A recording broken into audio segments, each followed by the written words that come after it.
But one of the things that I do remember so clearly is what a sense of relief I had when I met Ajit, Sapun, Nadika, and Vanessa and their children for the very first time. I come in off the street. You have to understand, coming in through Hong Kong, trying not to be recognized. My face is on TVs on the side of every building. Mm-hmm. It's on every news channel. It's just where do I go? And they opened their door to me, and they didn't ask. They didn't care what happened to me. They knew what it was like to be hunted, to be chased, to be retaliated against. C'était Edward Snowden en entrevue à 24/60 en mars 2019 et il nous parlait de ses anges gardiens. Il faut se rappeler qu'il y a 10 ans jour pour jour, là, ce lanceur d'alerte américain rendait public des informations top secrètes, classées vraiment au plus haut niveau de la NSA, qui a fait de lui l'un des hommes les plus recherchés de la planète. Edward Snowden a pu bénéficier de la protection, on les appelle des anges gardiens, des personnes qui ont pu ensuite venir vivre au Canada. C'était des réfugiés qui vivaient cachés à Hong Kong. Ils sont arrivés ici, sauf un, qui est toujours coincé à Hong Kong alors qu'il a eu déjà plusieurs autorisations. Ça bloque où? À Ottawa. Mon invité est Marc-André Séguin, avocat et président de l'Organisme pour les réfugiés. Bonsoir, Maître Séguin. C'est pas la première fois qu'on se rencontre. Faites-nous aujourd'hui, c'est le 10e anniversaire des révélations de Snowden et le jour même, vous déposez un recours en Cour fédérale pour forcer Ottawa à agir pour que Ajit, qu'on a vu sur la photo, vienne au Canada rejoindre les autres réfugiés d'Hong Kong.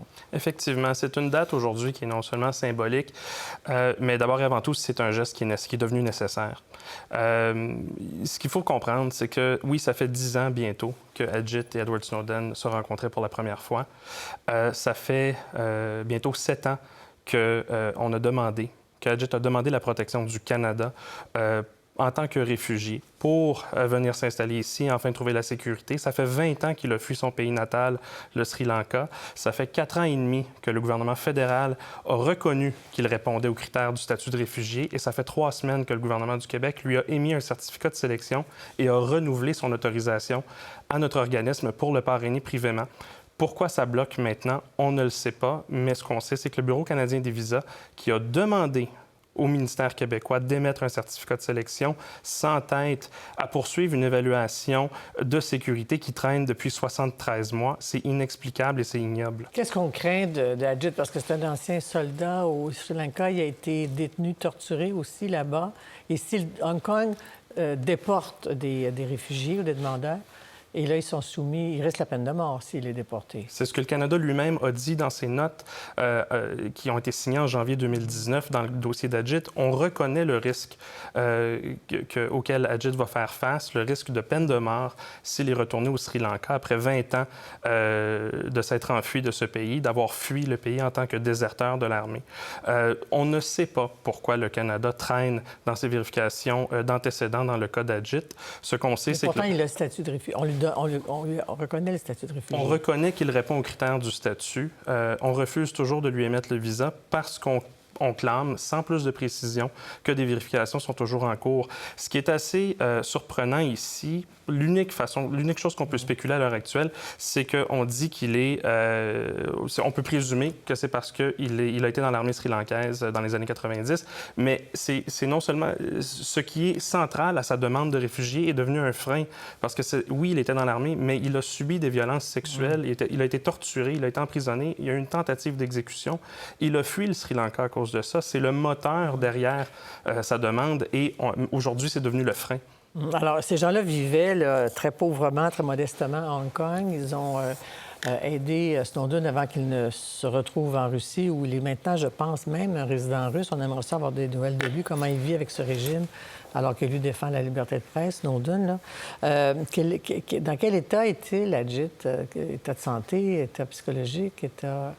Bien, le gouvernement canadien lui-même reconnaît qu'il est dans un haut niveau de vulnérabilité. C'est une personne qui souffre d'un syndrome de stress post-traumatique en raison de l'expérience qu'il a vécue au Sri Lanka. C'est une personne qui est également victime de persécutions à Hong Kong, où il a initialement demandé le refuge il y a près de 20 ans. Et c'est aujourd'hui quelqu'un qui a peur de mourir tout simplement. Et que le Canada, après avoir reconnu ce risque-là il y a 4 ans et demi, après que le Québec l'ait accepté il y a 3 semaines, qu'on lui refuse encore ce statut-là, c'est absolument inacceptable. Et s'il arrive à vivre, c'est grâce au... c'est vous qui l'aidez à vivre comme organisme pour les réfugiés, For the Refugees. C'est vous qui l'aidez à vivre là-bas. Depuis 7 ans, on est sa principale source de revenus parce qu'il n'a pas le droit de travailler depuis l'an 2003. Alors, est-il en contact avec les autres anges gardiens qui sont arrivés au Canada? Et eux, comment vont-ils? Parce qu'on les a vus sur notre plateau. Ils sont venus à 24-60 à leur arrivée. Alors, oui, il arrive... On voit la photo, là. Alors oui, il arrive qu'ils échangent de temps en temps. Justement, hier, je parlais à 2 autres des anges gardiens de Snowdon qui sont maintenant à Montréal avec leurs enfants. Ils ont des emplois, ils ont un permis de conduire. Ils ont récemment fait un beau voyage à Ottawa, voir les tulipes.